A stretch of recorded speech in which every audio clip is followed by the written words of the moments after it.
The flight attendant looked at Roxanne Bellamy's battered canvas bag for less than 2 seconds before deciding exactly what kind of woman she thought she was. "Ma'am, economy overflow storage is in the rear compartment," she said loudly enough for 3 nearby passengers to hear. Her polished smile stretched thin with irritation. A few heads turned immediately. Roxanne stood still in the aisle of first class, one hand gripping the faded strap of the oversized bag resting against her boot. The canvas was worn pale around the edges, stitched in several places by hand, with old airline tags hanging from the handle like scars from another lifetime. Against the cream leather seats and cashmere coats surrounding her, it looked almost embarrassing. The flight attendant's eyes drifted over Roxanne's thrift store leopard coat, chipped black nail polish, and silver streak cutting through her dark hair. Her judgment sharpened instantly. "This cabin has limited overhead space for premium guests," she added, lowering her voice just enough to sound even more insulting. "We need to keep things presentable up here." The businessman seated across the aisle smirked into his bourbon. Someone behind Roxanne muttered, "Jesus," under their breath. Roxanne said nothing. She simply adjusted the strap higher onto her shoulder and checked her boarding pass again, calm in a way that almost seemed disconnected from the tension building around her. That calm irritated the flight attendant even more. "Ma'am," she pressed, stepping closer now, "I'm going to need you to move aside while we finish boarding actual first-class passengers." The words landed hard enough that the nearby conversations died almost instantly. A woman in diamonds glanced up from her phone. Another passenger leaned slightly into the aisle to watch. Social pressure spread through the cabin the way turbulence rolls through a plane before anyone admits it's happening. Roxanne finally looked up. Her face carried the tired texture of someone who had spent years inside airports and cheap hotels instead of mirrors. Deep-set eyes, sharp cheekbones, the faint crease of an old life carved around her mouth. She didn't look rich. She looked weathered. "Seat 2A," she said quietly, handing over the boarding pass. The attendant barely glanced at it before forcing a laugh. "Well," she replied, "that certainly explains why our standby list keeps getting messed up." A couple of passengers chuckled softly. The humiliation had become entertainment now. Roxanne noticed it, so did everyone else. But instead of reacting, she slowly lowered herself into the wide leather seat beside the window. The old canvas bag remained on her lap. Her fingers rested protectively over a faded patch sewn near the zipper, initials barely visible beneath cracked threadwork. The flight attendant's smile disappeared. "That bag cannot stay on your lap during departure," she snapped. "And honestly, ma'am, bags in that condition usually belong in checked baggage." The cabin grew quieter. Even the businessman stopped pretending not to listen. Roxanne's thumb moved once across the old stitching. For the first time, something unreadable flickered behind her eyes. Not embarrassment, not anger, something heavier. Then she spoke in a voice so calm it somehow made the silence worse. "Nobody touches this bag." The flight attendant folded her arms immediately. "Excuse me?"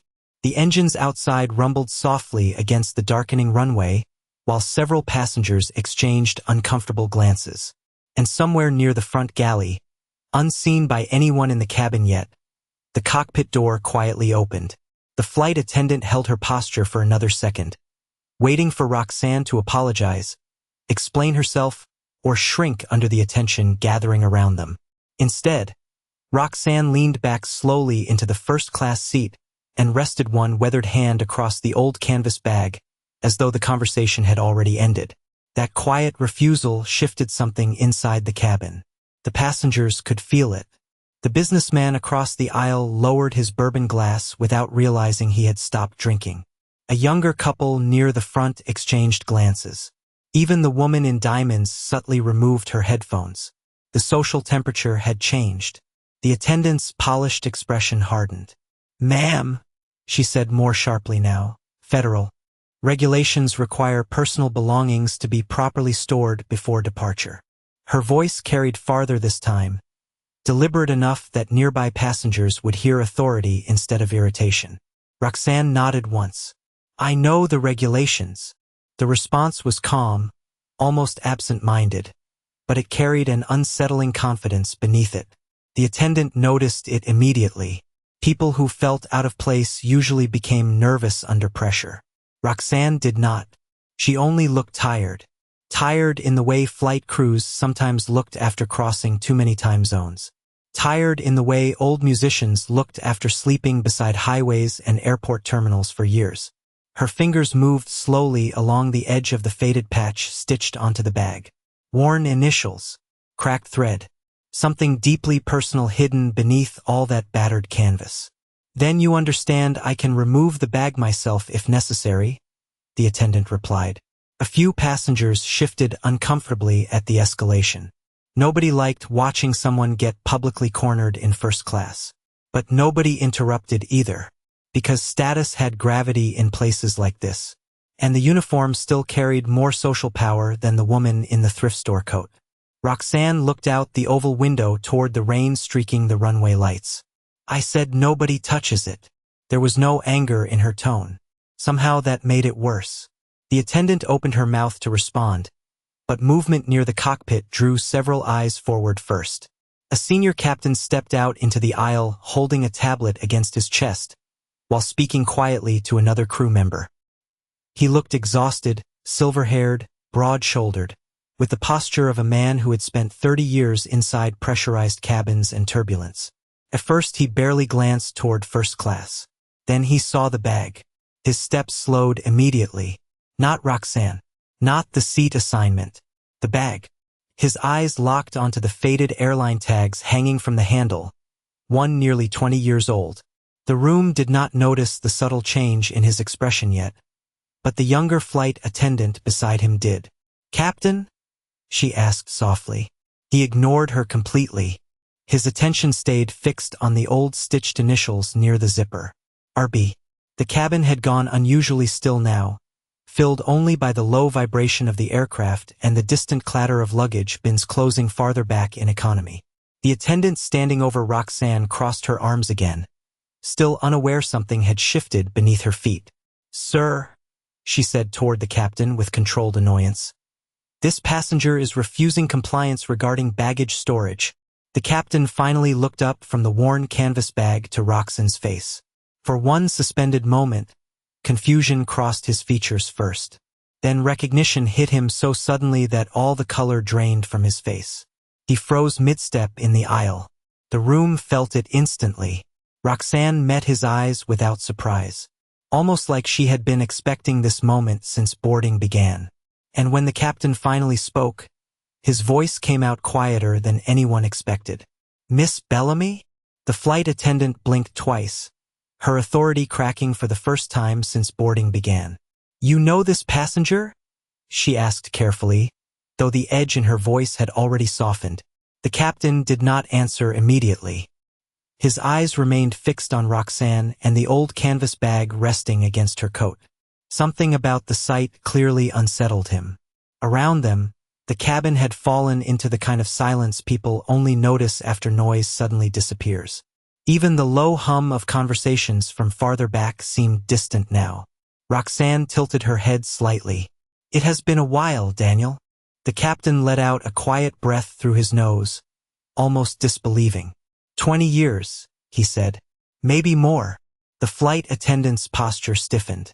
Her eyes darted between them, trying to recalculate the situation before it slipped beyond her control. "Captain, I was only attempting to enforce cabin policy regarding oversized baggage." Daniel finally looked toward her. Not sharply. Somehow that made it worse. "That bag flew more miles on this airline before you were hired than most aircraft in this fleet," he said quietly.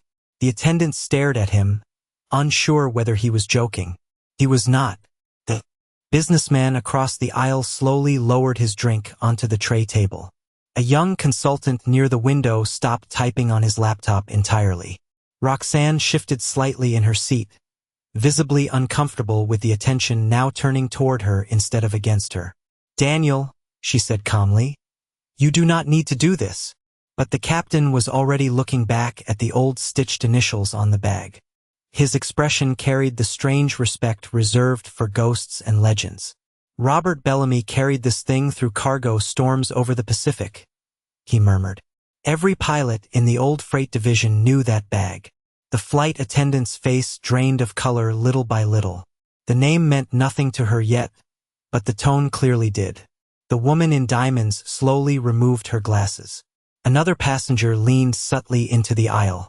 People sensed a larger story unfolding now. One they had entered halfway through without realizing it. Daniel looked back toward Roxanne again, still struggling to process seeing her there. "Nobody told me you were on board tonight." "That was intentional," she replied. "I bought the ticket like everyone else." The captain gave a short laugh under his breath, though there was no humor in it. "You have not been like everyone else in a very long time." The words landed heavily across the cabin. The flight attendant swallowed hard. "I apologize if there has been some misunderstanding," she said quickly, her polished professionalism returning too late. Roxanne's eyes shifted toward her for the first time since the confrontation began. Calm, tired, impossible to read. "There was no misunderstanding," she said softly. "You saw exactly what you thought you saw. Nobody moved. Nobody even pretended not to listen anymore." The shame inside the cabin had changed direction completely now. Daniel cleared his throat and straightened slightly. "For those who do not know," he said carefully, glancing toward the nearby passengers. "Roxanne Bellamy helped build the original cargo routing system this airline still uses today." Silence. Real silence this time. The businessman across the aisle stared openly now. The younger flight attendant near the galley looked stunned. And standing in the middle of first class with her perfect makeup and polished scarf, the attendant who had mocked the old bag suddenly looked very small. Roxanne closed her eyes briefly, as though the attention exhausted her more than the humiliation ever had. Outside the window, rain slid across the glass while runway lights blurred into long streaks of gold. Then Daniel spoke again, more quietly this time. "Your brother saved my life in Denver during the winter blackout of '98. Roxanne's fingers tightened once around the old canvas strap. And for the first time since boarding began, genuine emotion flickered across her face. The mention of Robert Bellamy changed the atmosphere inside the cabin more completely than any announcement from the cockpit ever could. People who had been quietly entertained by Roxanne's humiliation moments earlier now looked at her with uncertain fascination, trying to reconcile the worn coat, the patched bag, and the tired woman in seat 2A with the kind of legacy a senior captain would speak about in that tone. Roxanne looked down at the canvas bag again, her thumb brushing slowly across the faded stitching near the zipper. "He never let that thing out of his sight," Daniel said quietly, still half speaking to himself. "Half the cargo crews thought it was lucky." A faint smile touched Roxanne's face for less than a second before disappearing again. "It was ugly even back then," she murmured. A few nervous laughs broke through the tension, but the embarrassment hanging over the flight attendant only deepened. She shifted her weight awkwardly in the aisle, suddenly aware that every passenger nearby was watching her now instead of Roxanne. "I truly did not realize who Miss Bellamy was," she said carefully, forcing professionalism back into her voice. Roxanne lifted her eyes slowly. "That was never the problem." The words landed softly, but the silence afterward cut sharper than anger would have. The attendant's face tightened. Across the cabin, a man in a navy blazer subtly lowered his phone after pretending to check messages while listening to everything. The woman in diamonds glanced toward the old bag again with completely different eyes now. Human beings were quick to reassess value once status entered the room.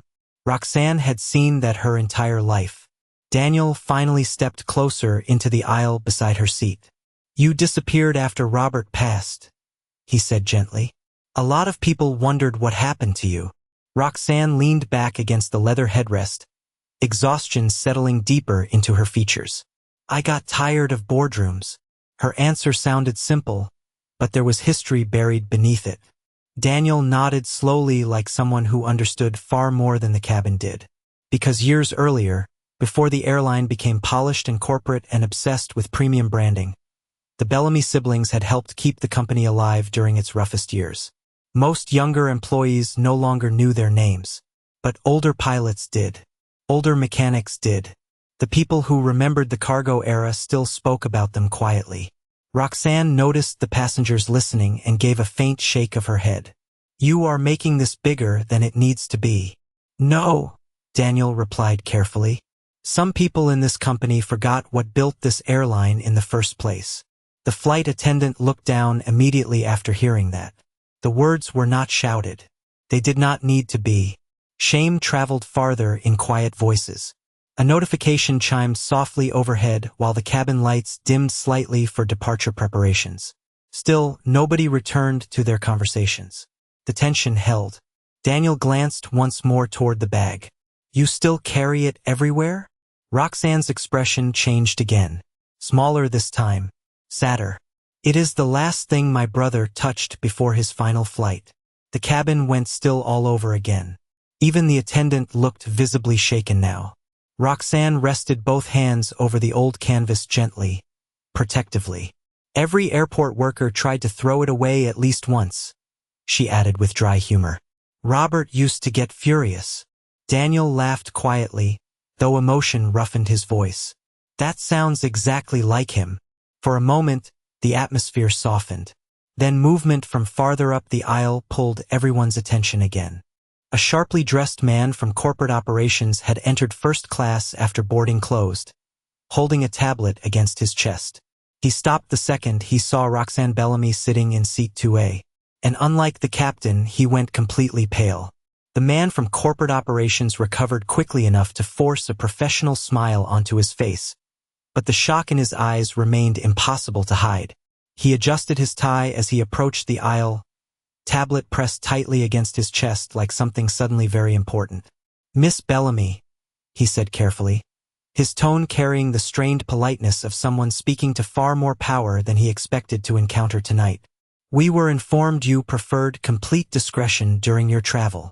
Several passengers exchanged looks immediately. Discretion.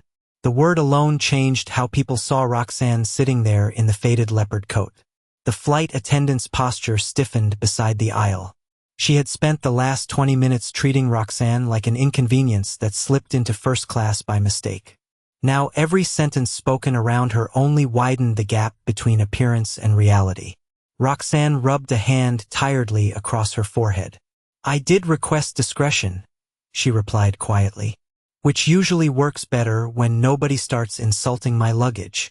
A few passengers let out restrained laughs before immediately stopping themselves. The attendant's face flushed dark red. Daniel turned away slightly, hiding a smile of his own. The corporate executive looked toward the old canvas bag and recognition flickered across his features too. That is Robert Bellamy's route bag, he said softly, almost reverently. Roxanne nodded once. Still smells like jet fuel if you open the side pocket. The man gave a nervous laugh that died quickly in the heavy silence around them. He understood exactly who she was now. More importantly, he understood what everyone else in the cabin was beginning to realize. Roxanne Bellamy was not merely some forgotten former employee or wealthy passenger with connections. She was one of the invisible architects behind the airline itself. One of the people whose decisions, decades earlier, still shaped the routes, logistics, and cargo systems that generated billions every year. Yet she sat there looking like a woman who repaired motorcycles in a roadside garage. That contradiction unsettled people, especially people who judged value visually. The executive cleared his throat. The board mentioned you occasionally review customer experience personally, he said cautiously. The flight attendant looked as though the floor beneath her had shifted. Her eyes widened slightly before darting toward Roxanne. Review? A passenger whispered quietly 2 rows back. Roxanne exhaled slowly through her nose. I fly a few routes every year, she admitted. Usually anonymously. Nobody moved now. The cabin felt suspended in place, caught between embarrassment and fascination. The attendant attempted to speak. Miss Bellamy, I sincerely apologize if my comments earlier seemed disrespectful. Roxanne looked at her calmly. They did not seem disrespectful. The silence afterward was brutal. The woman in diamonds looked down at her lap immediately. Even the businessman across the aisle suddenly found the condensation on his glass deeply interesting. Quiet humiliation had a way of spreading through a room once truth arrived. Daniel folded his arms loosely beside the seat. You know, he said toward the attendant, Robert used to say you could tell everything about a company by how its employees treated tired people carrying old bags. Roxanne's eyes closed briefly at hearing her brother's words again. The memory softened her face for only a second before exhaustion returned. Outside the window, rain continued streaking across the runway, while ground crews moved beneath flashing amber lights. The captain glanced toward the cockpit clock, but nobody seemed eager to interrupt the moment. Then the corporate executive looked carefully toward Roxanne again. Miss Bellamy, he asked quietly, would you prefer we continue this conversation privately after takeoff? Roxanne stared out the window for a long moment before answering. No, she said softly. I think everybody here already heard the important part. The cabin doors finally sealed with a heavy, mechanical thud, but nobody in first class seemed to breathe normally afterward. The atmosphere had changed too completely. Just 20 minutes earlier, Roxanne Bellamy had been treated like an embarrassment sitting in the wrong section of the plane. Now the same passengers watched her with the careful silence people reserved for someone whose presence suddenly carried invisible gravity. The flight attendant stepped back into the galley briefly, clearly trying to recover her composure before departure procedures resumed. When she returned, the confidence in her posture was gone. Even her smile looked different now, tighter and uncertain. Roxanne noticed it immediately. People always changed once they discovered status. That was the exhausting part. Daniel glanced toward the cockpit again before lowering his voice.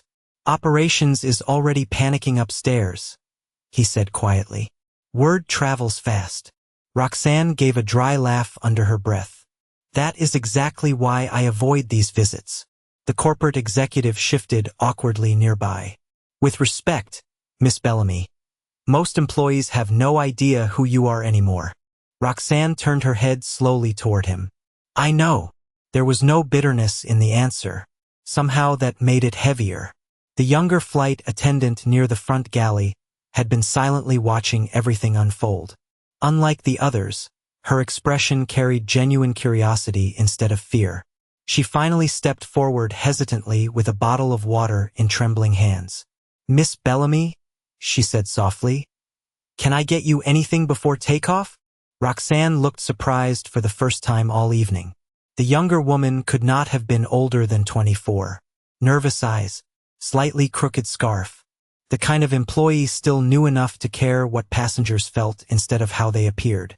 Roxanne accepted the water with a small nod. Thank you. The younger attendant smiled awkwardly before stepping away again. Daniel noticed the exchange too. Your brother liked the younger crews best, he said quietly. He used to say they had not learned arrogance yet. Roxanne stared at the water bottle for a moment before smiling faintly to herself. Robert said a lot of things HR would never approve now. A few nearby passengers laughed softly. The tension eased for the first time since boarding. But not for everyone. The original flight attendant remained standing near the aisle, isolated inside her own humiliation. Every glance from passengers now reminded her what they had witnessed. Public disrespect looked ugly once the power balance reversed. She finally approached Roxanne again, slower this time. Miss Bellamy, she said carefully, I would like to apologize properly.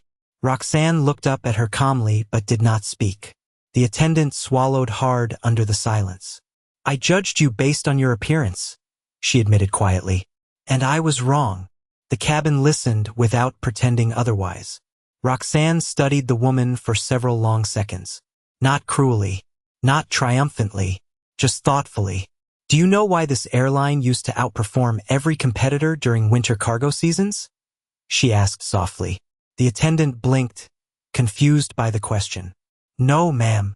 Roxanne rested her hand on the old canvas bag again. Because the crews looked after exhausted people carrying heavy things. Silence settled across the cabin once more. Not dramatic, just honest. The words hit harder precisely because they were simple. Daniel looked down briefly, almost smiling to himself. The corporate executive shifted uncomfortably again. Somewhere behind them, A passenger quietly closed a laptop that had not been touched in 20 minutes. Outside, the rain had finally stopped, leaving the runway lights glowing sharp and gold against the wet pavement. Then the captain's voice came over the intercom requesting final cabin readiness for departure. But before anyone moved, Roxanne added one final sentence in the same calm voice that had never once risen all evening. People reveal who they are when they think nobody important is watching. And this time, nobody in first class could meet her eyes. The aircraft finally began pushing back from the gate, but the energy inside first class remained strangely fragile, as though everyone understood they had just witnessed something deeply uncomfortable about themselves. The usual sounds of departure returned slowly. Seat belts clicked. A tray table folded shut somewhere behind the divider. The engines deepened into a steady vibration beneath the cabin floor. Yet conversations still came in whispers now. Nobody spoke too loudly around Roxanne Bellamy anymore. She sat quietly by the window with the old canvas bag resting against her knee, one hand still draped protectively across the faded stitching. Outside, airport lights slid slowly across the rain-dark tarmac, while baggage crews moved like shadows beneath flashing amber beacons. The original flight attendant continued her duties mechanically, but the rhythm of her confidence had vanished completely. Every interaction now carried hesitation. She avoided meeting passengers' eyes for too long. Humiliation lingered differently when it happened in front of witnesses, especially witnesses who had once silently agreed with you. Daniel stepped briefly back toward the cockpit before pausing beside Roxanne's seat one last time. "You know operations is probably rewriting reports already," he murmured. Roxanne gave a faint smile without looking away from the window. "That would disappoint Robert." Daniel laughed softly. Everything disappointed Robert after corporate took over. A nearby passenger leaned slightly closer, pretending not to listen. The curiosity around Roxanne had evolved into something almost mythic now. People wanted details, titles, net worth, some visible explanation for how a woman in a faded thrift store coat could quietly command the respect of pilots and executives alike. But Roxanne offered none of it. She only looked like someone carrying years nobody else could see. The younger flight attendant returned with warm towels for the cabin. Unlike before, she stopped naturally at Roxanne's seat first. "Careful," Roxanne said gently as the girl handed her the towel. "You are still learning how to balance those during taxi." The younger attendant blinked in surprise. "How did you know?" Roxanne finally smiled fully for the first time all evening. "Because I spilled coffee on a state senator in 1993 during my second week flying cargo support." The young woman stared at her. "You worked crew flights?" "For 6 months," Roxanne replied. "Worst coffee on earth. Best people." Daniel shook his head, smiling to himself again. Half the company still tells stories about those years. The businessman across the aisle finally spoke after remaining silent nearly the entire departure. "You actually helped build the airline?" Roxanne glanced toward him calmly. "A lot of people did. But they said you own part of it." The question hung awkwardly in the cabin. Roxanne rested her head lightly against the seat. "Enough to care when it forgets itself." Silence followed again. Not hostile this time. Reflective. The businessman slowly nodded as though ashamed of how quickly he had laughed earlier when the attendant mocked the bag. Across the aisle, the woman in diamonds quietly removed her expensive purse from the empty seat beside her and placed it on the floor instead. Small gestures changed after moments like this.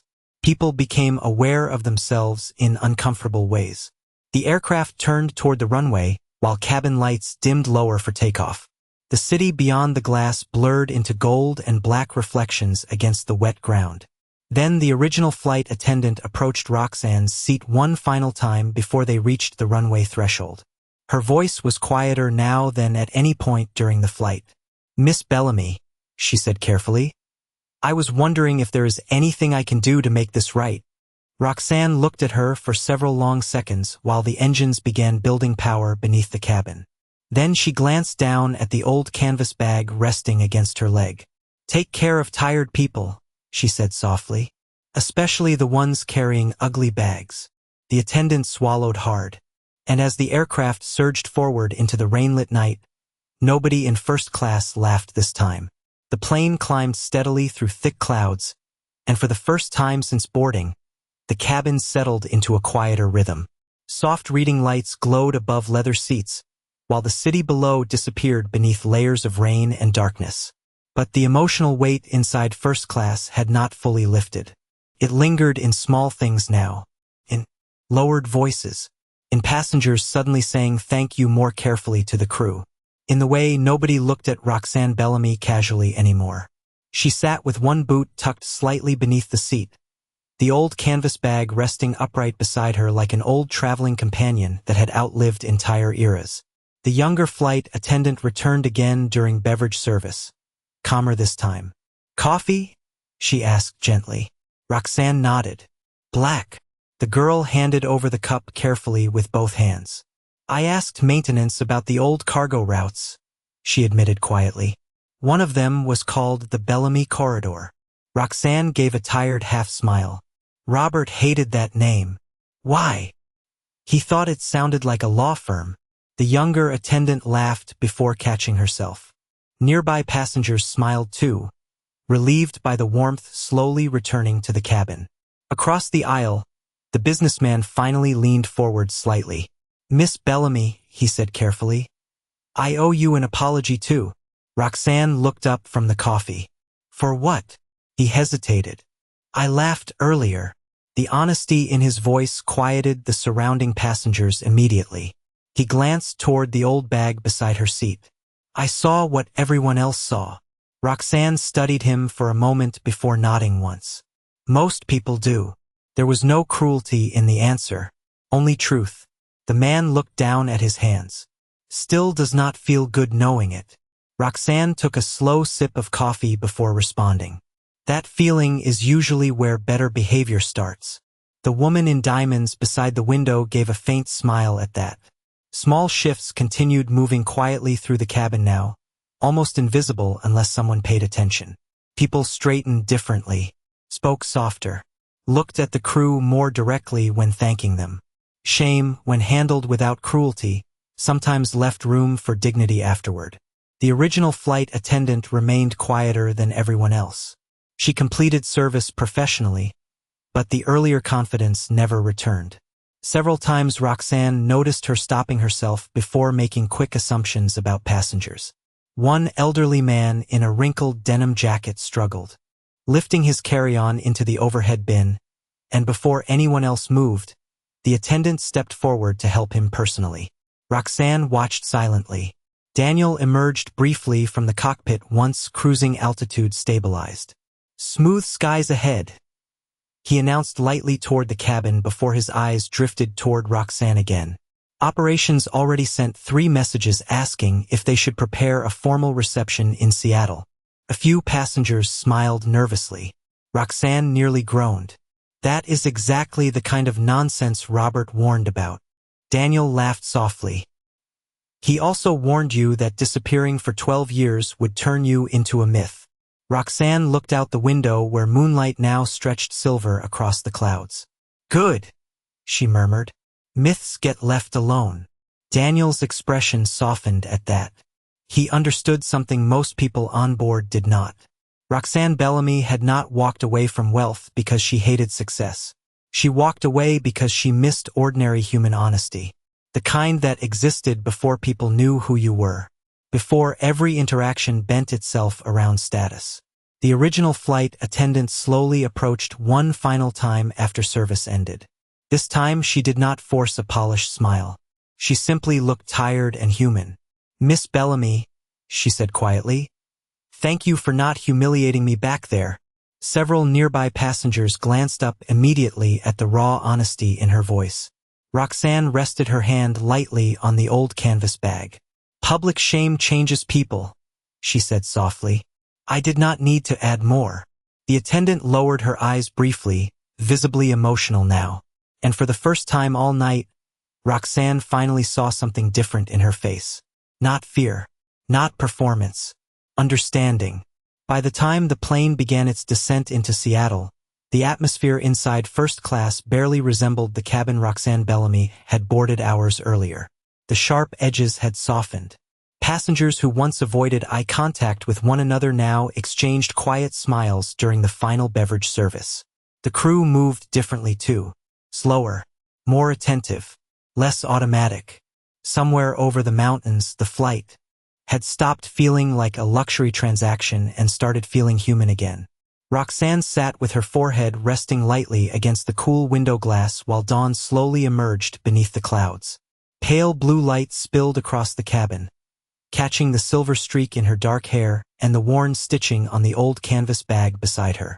In daylight, the bag looked even rougher than before. Frayed seams, oil stains, decades of fading fabric. Yet nobody on board saw it as worthless anymore. Funny how quickly objects changed once people learned the story attached to them. The businessman across the aisle gathered his things quietly before leaning toward Roxanne one last time. "My father drove trucks for 30 years, he admitted softly. People used to look at his clothes the same way. Roxanne glanced toward him. He smiled faintly, embarrassed by the memory. "I think I forgot that somewhere along the line." She studied him for a moment before nodding once. "Most people do when life gets comfortable." The words were gentle, not condemning. That was what stayed with people afterward. Roxanne never tried to crush anyone beneath her power. She simply held a mirror steady long enough for them to see themselves clearly. The original flight attendant approached during final cabin checks, stopping beside Roxanne's seat with visible hesitation. She no longer carried the polished performance voice from earlier. Only honesty remained now. "I spoke to my supervisor during the flight," she said quietly. "I asked to transfer temporarily to regional routes." Roxanne looked surprised. "Why?" The attendant glanced down briefly before answering. "Because somewhere along the way I started seeing passengers as categories instead of people." The cabin remained silent around them. Not intrusive silence. Listening silence. The woman swallowed carefully. "I do not want to become that kind of person permanently." Roxanne rested her hand against the old canvas bag again. For several seconds she said nothing at all. Then she gave a small nod. "Long flights and tired travelers teach you more than executive meetings ever will." The attendant smiled weakly, eyes shining slightly now. "Thank you for giving me the chance to learn it." Roxanne did not answer right away. She simply looked out at the pale morning coastline emerging below the clouds. Tiny roads, tiny cars, tiny people carrying invisible stories through airports and grocery stores and hospital waiting rooms every single day while strangers guessed their worth in less than 5 seconds. The wheels lowered beneath the aircraft with a deep mechanical hum. Around the cabin, seat belts tightened softly. Phones lit up. Jackets were adjusted.